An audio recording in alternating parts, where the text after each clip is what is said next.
አብ ወወልድ ወመንፈስ ቅዱስ አሐዱ አምላክ አሜን።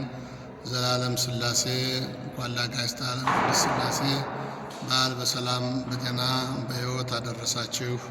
የተወደዳችሁና የተከበራችሁ የእግዚአብሔር ልጆች የዛሬው ጥር 7 ቀን የሚከበርበት ዋነኛው ምክንያት አጋዕዝተ ዓለም ሥላሴ በሕንፃ ሰናዖር ያደረጉትን ታምራት ምክንያት በማድረግ ነው።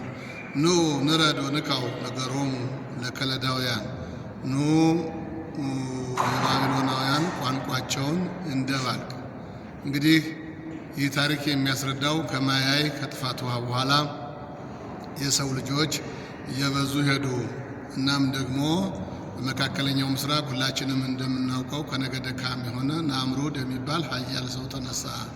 ስለዚህ በማያይ በኖህ ዘመን የነበረውን የጥፋት ሁኔታ የተረዳ ሰውዬ እንደነዛ እንደቀደሙ ሰዎች እንዳንጠፋ ሕንፃ እንገንባ፣ ስማችንንም እናስጠራው ብሎ አሰበ።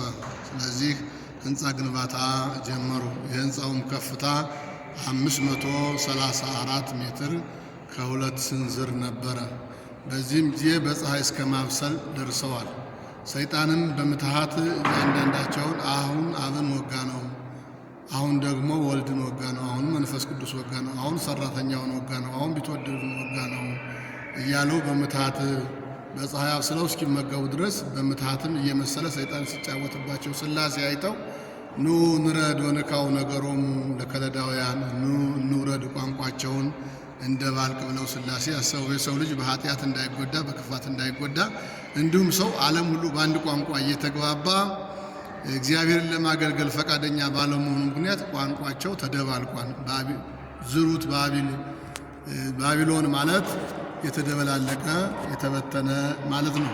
ቋንቋ በሶስት ወገን ተከፍሏል። አንደኛው ለነገደ ካም፣ ሁለተኛው ለነገደ ያፌት፣ ሶስተኛው ለነገደ ሴም ነው። ለነገደ ሴም 15 ቋንቋ፣ ለነገደ ያፌት 25 ቋንቋ፣ ለነገደ ካም ደግሞ 32 ቋንቋ ተሰጥቷቸዋል።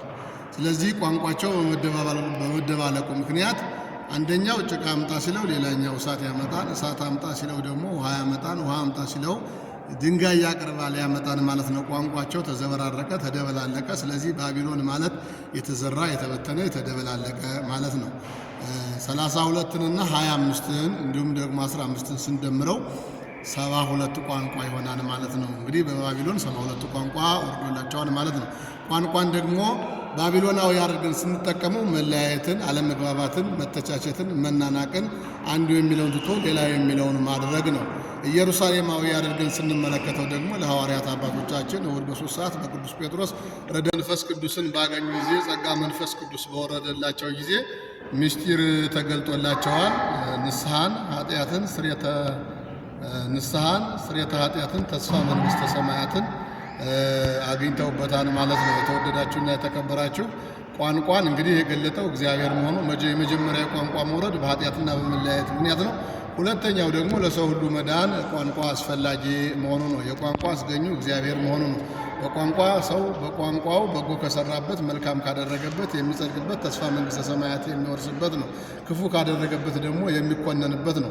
ባቢሎናውያን ቋንቋን ተጠቅመው የማይገባ ነገር አንድነታቸው ተጠቅመው ቋንቋን ተጠቅመው ክፋት ስለሰሩ ተለያይተዋል። ኢየሩሳሌማዊ አድርገን ስንጠቀመው ደግሞ እግዚአብሔርን መንግሥት የምንወርስበት ላላወቁት የምናሳውቅበት ተስፋ መንግሥተ ሰማያት ሰዎች እንዲወርሱ የመዳንን መንገድ የምናስተምርበት ነው። ስለዚህ ቋንቋን ኢየሩሳሌማዊ አድርገን እንጠቀመው።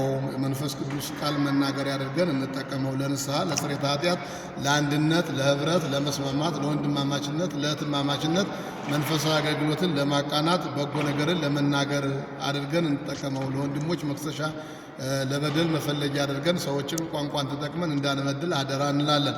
ቋንቋን ተጠቅሞ የሚበድል ቋንቋን ተጠቅሞ የተለየ ነገር የሚያደርግ ሰው ቢኖር እንደ ባቢሎን መጨረሻው መበተንና መጥፋት ነው የሚሆነው። ስለዚህ እንግዲህ ዛሬ ጥር 27 ቀን አጋዕዝተ ዓለም ሥላሴ በዚህ ምክንያት ይታሰባሉ ማለት ነው። ሌላኛው ደግሞ ደብረ ብርሃን ሥላሴ ተሰርቶ ቅዳሴ ቤቱ የተከበረበት ዕለት ነው። በዓሉ የተባረከ የተቀደሰ በዓል ይሁንልን። በዓሉን በቦሌ አራብሳ ደብረ ኃይል ቅዱስ ገብርኤል ቤተክርስቲያን ተገኝተን እና ክብር ሥላሴ በረድኤታ አይለዩ። ክብር ለሥላሴ ይሁን።